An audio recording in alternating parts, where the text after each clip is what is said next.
Friends, welcome to my channel. இப்போ நம்ம முட்டை கிரேவி வைக்கிறது எப்படின்னு பார்க்க போகிறோம். சட்டி காஞ்சிருச்சு, எண்ணெய் ஊற்றுவோம். சட்டி காஞ்சிருச்சு, இப்போ எண்ணெய் ஊற்றுவோம்.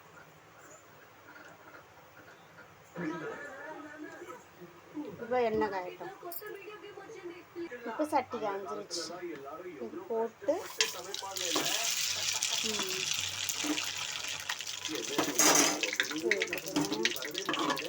அதுக்கப்புறம் வெங்காயத்தை போடணும்.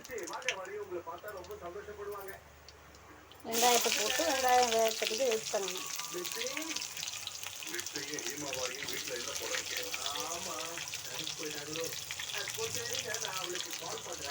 வெங்காயத்தை போட்டு கிண்டி விடணும்.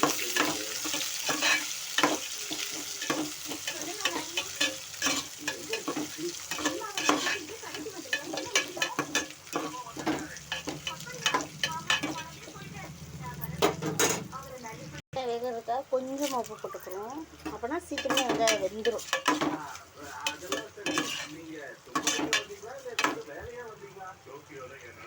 கொஞ்ச நேரம் வேகட்டும். வெங்காயம் நல்லா வெந்துருச்சு. வெந்ததுக்கப்புறம் கொஞ்சம் இஞ்சி பூண்டு பேஸ்ட்டு போடணும். இஞ்சி பூண்டு பேஸ்ட்டு போவோம். இஞ்சி பூண்டு பச்சை வாசனை போகிறதுக்கு கிட்ட வேக விடணும். இஞ்சி பூண்டு பச்சை வாசனை போகிறதுக்கு கிட்ட வேக விடணும்.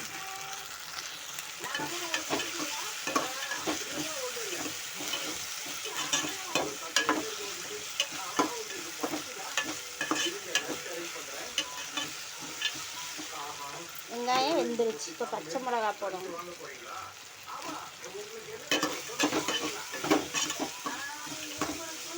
பச்சை மிளகா போட்டோன்னா இப்போ தக்காளியை போட்டுடணும்.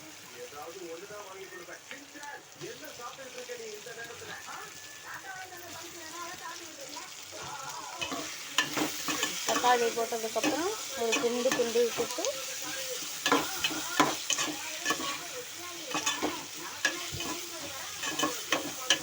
தக்காளி வேகத்துக்கு வெயிட் பண்ணணும். தக்காளி வேகட்டும்.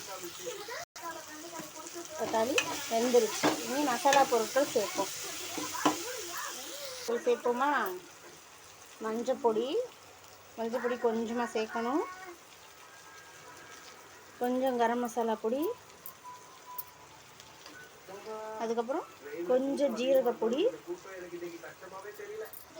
அதுக்கப்புறம் ஒரு கரண்டி மிளகாப்பொடி, வீட்டில் அரைச்ச மிளகாப்பொடி, அதுக்கப்புறம் ஒரு ஸ்பூன் மல்லிப்பொடி சேர்த்து கிண்டி விடணும்.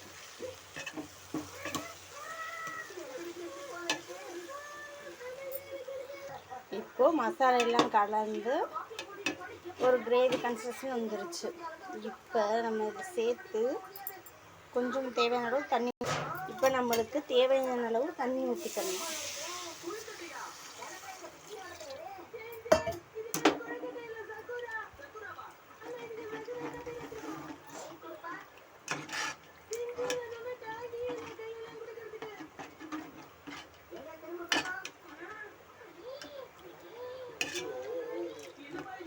இப்போ ஒரு 10 நிமிஷம் மூடி வச்சு எண்ணெய் பிரிஞ்சு வர தட்டிக்கு வெயிட் பண்ணணும்.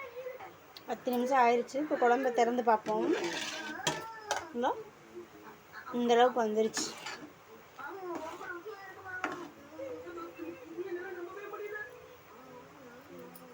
கொதி வந்துருச்சு, எண்ணெயும் பிரிஞ்சு வந்துருச்சு.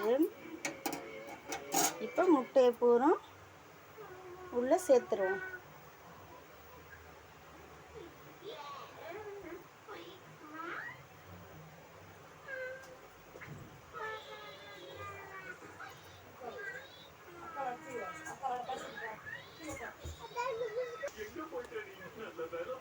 இப்போ எல்லா முட்டையும் உள்ள இறக்கி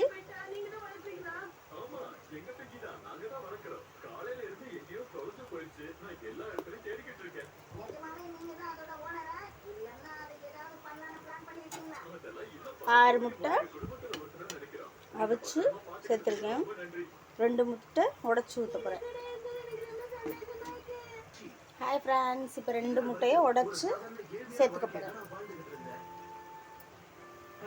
என்னதான் அவிச்சு போட்டாலும் உடச்சி ஊற்றினா அது ஒரு டேஸ்ட்.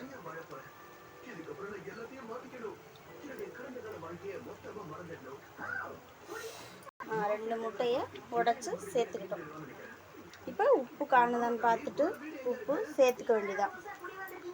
உடைச்சி ஊற்றினோன்னா குழம்பு நல்லா வந்துருச்சு. ஒரு 10 நிமிஷம் மூடி வச்சு எப்படி வருதுன்னு பார்ப்போம். ஃப்ரெண்ட்ஸ், இப்போ கிரேவி எப்படி இருக்குன்னு பார்ப்போம். கிரேவி ரெடி ஆயிடுச்சு ஃப்ரெண்ட்ஸ். முட்டை கிரேவி ரெடி.